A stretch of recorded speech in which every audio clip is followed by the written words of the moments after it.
Hola. About a month ago, I was moping around at home, wondering what the hell I was going to do for a month in August before I started my new job in September. So I made a rogue call and I jetted off to Chile. This video documents my journey with the Pachamama bus in August 2015. I arrived in the capital, Santiago, early on the 7th of August, but my bag didn't. Iberia had left 200 pieces of luggage in Madrid for some reason, so having bought some clothes and toiletries in the city, I set off on the Pachamama bus tour pretty unequipped.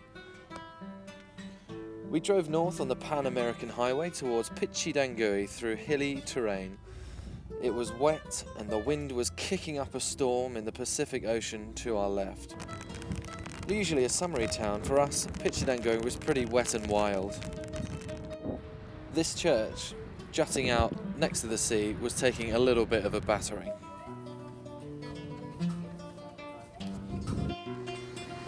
In the summer, I think this place is packed with tourists, but currently in August, not so much. Very windy and very wet. Welcome to Pichidangui, everyone! More driving took us to Coquimbo, a coastal town which sort of just runs into La Serena, the final stop for the day, where we took a look around. It's an old town full of churches. This one, San Francisco, has stood since the 1600s. The day ended on the side of a hill in an old hostel, and tomorrow we're off to Caldera.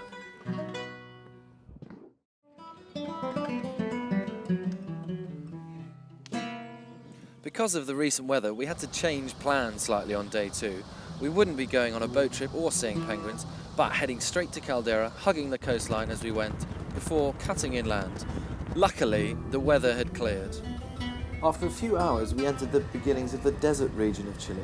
This area should be sandy, but because of the rain, it's much more verdant than normal. This apparently is what the desert should look like. And 20 kilometers that way is the mine where the Chilean miners were trapped about 5 years ago. Having made it to Caldera, we ended the day overlooking the city, having a barbecue on the roof terrace of the hostel. Day 3 was a leisurely day in and around Caldera. Jose, our guide, showed us around the town dominated by fishermen.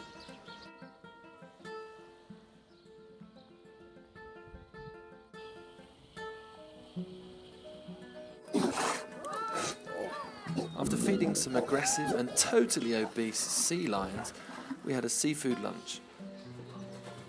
Later, we walked to a lighthouse over rocky terrain as the planned trip to Bahia Inglesa was scuppered, as we weren't keen to sit on a beach in the cold. The 4th day was largely spent in the bus on the way to Antofagasta.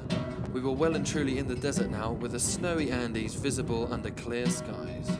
Next, we stopped at this sculpture, El Mano del Desierto, or the Hand of the Desert. It's 11 meters high, and some believe it signifies the struggle against oppression in the Pinochet regime, which ended in the 80s. Once at Antofagasta, we took a look at La Portada, an eroded arch in the ocean as vultures swooped around. Not particularly spectacular, but this is the Tropic of Capricorn, on the middle of a massive highway. After passing the tropic, we stopped at Baquedano train station. The station still irregularly serves the mines, but is an eerie setting. Apparently a scene in the James Bond film Quantum of Solace was shot here. I really enjoyed this location. It looked like something out of a Western movie, with abandoned trains all scattered around. Onwards to the desert we went, though, and Jose and Pedro, our driver, were very surprised to see this much snow on the Andes peaks around the desert. The bumpy drive on the Salt Road took us to the flats, the 3rd biggest in the world, and a remarkable sight. It's hard to quite do justice to the fantastic view of the Andes beyond the Salt Flat. I think the distant, pointy peaks resemble the Mound Stand at Lord's. The Salt Flats were an awesome sight, and all you could see for miles around. We drove straight through the middle of them, and despite a mini sandstorm, we made it to San Pedro pretty much unscathed.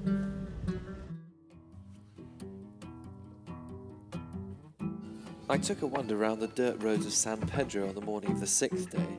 Full of hippie travellers, it's built low with mud buildings springing out of the desert. Many market stalls are dotted around the village selling colourful wooden products. Those that aren't are looking to flog tours of the surrounding area or buses up to Bolivia and Peru. San Pedro isn't a very big place, and all the buildings, including this church, are made of compacted mud.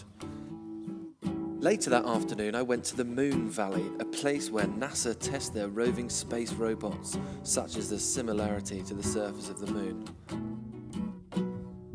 Jose and I climbed through narrow caves and then up a great dune to see the effect of the salt from above. It looks like a snow-dusted valley, but it's the rock-hard salt glistening away below.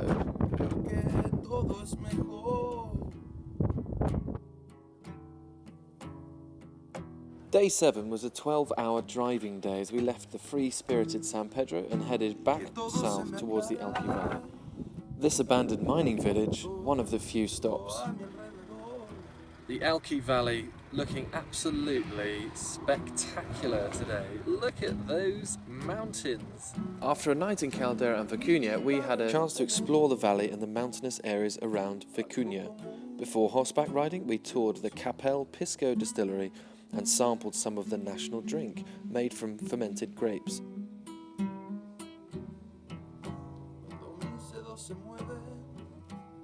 That was after we'd learnt about its history and discovered how it was made. It was time to return to Santiago. The day started in thick sea fog that sits in the valley. Farmers catch it with nets to water their crops. As we passed back near Coquimbo, the ocean looked resplendent in blue. Then it was time to stop in the charmed valley where petroglyphs like these can be seen. Some are said to be 12,000 years old. After completing my northern circuit, I had the chance to sample Santiago. Luckily this time bathed in sun, a far cry from the wild weather I left it with. I took a walking tour starting in La Plaza de Armas, which is right in the heart of the city.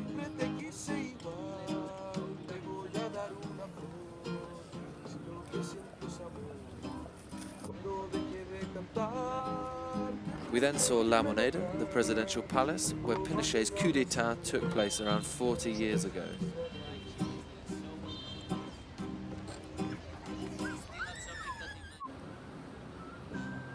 The murals at Universidad de Chile train station, depicting Chilean history, were another highlight before we ended up at Santa Lucia to end the guided route.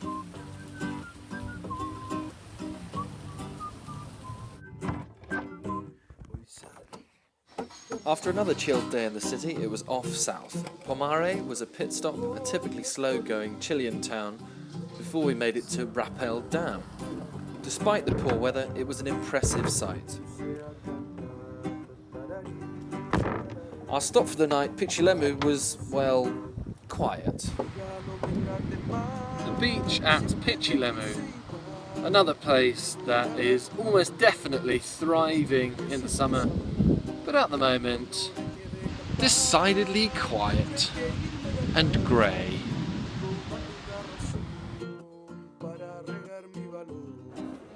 To split up the almost 700-kilometre drive to Pucón, we stopped at El Museo del Colchuaga, which detailed thousands of years of Chilean history.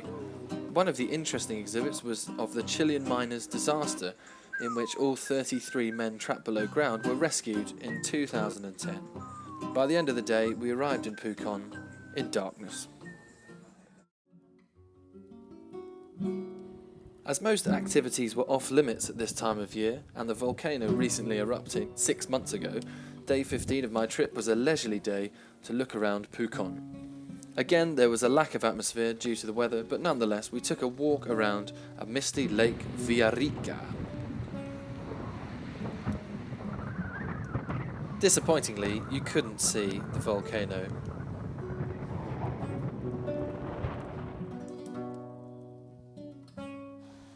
Time to drive on and through the heralded Seven Lakes route. We caught a glimpse of the volcano at last. It was so white though, it was hard to pick up on camera. The pond-like calm of lakes Calafquien and Panguipulli were next.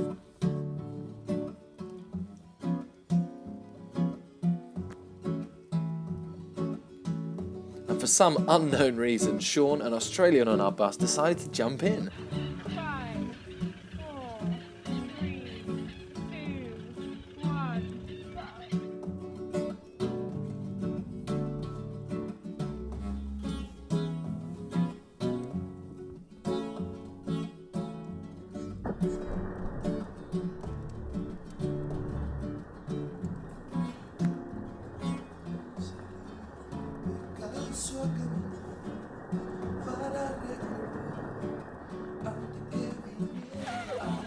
Must have been absolutely freezing. The town of Valdivia was the stop for the night.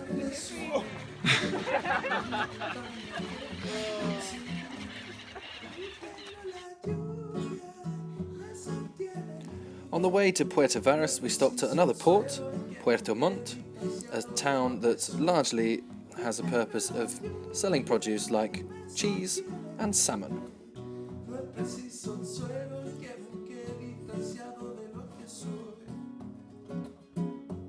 The weather was pretty grim and it was raining cats and dogs when we reached Frutillar, a town influenced by the Germans. We arrived at Salto del Laja in the afternoon and walked to the fantastic nearby waterfall with the same name.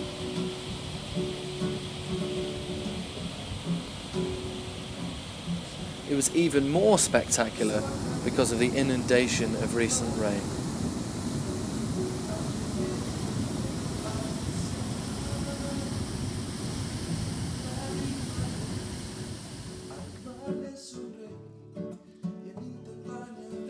My last day on the bus, and before we made it back to the capital, we stopped at the Balduzzi vineyard. Here we caught a glimpse of the wine-making process from vine to bottle, before trying some ourselves.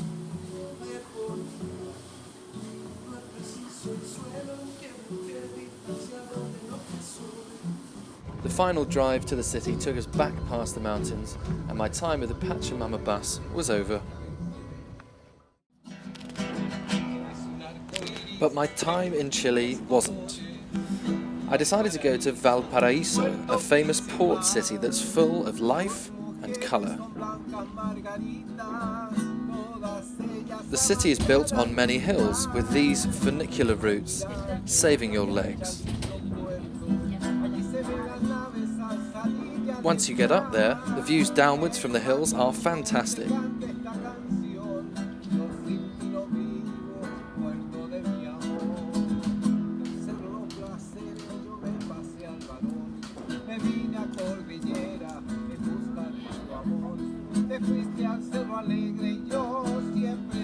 It's a colourful city and many of the streets are decorated with murals, and I even tried out a little slide.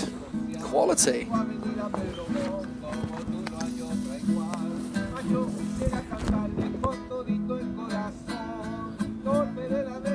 It was the last location on my list and a fun way to spend my last full day in the country.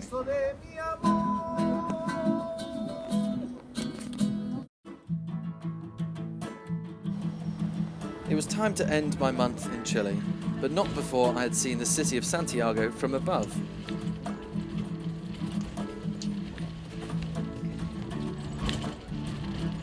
I caught the funicular to the top of San Cristobal, and what a view!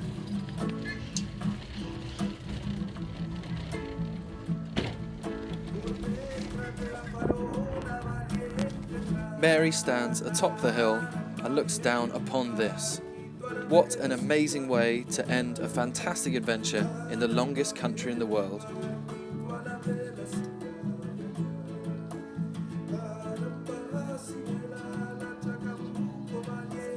Thanks for the memories, Chile. It's been brilliant. Salud y adios.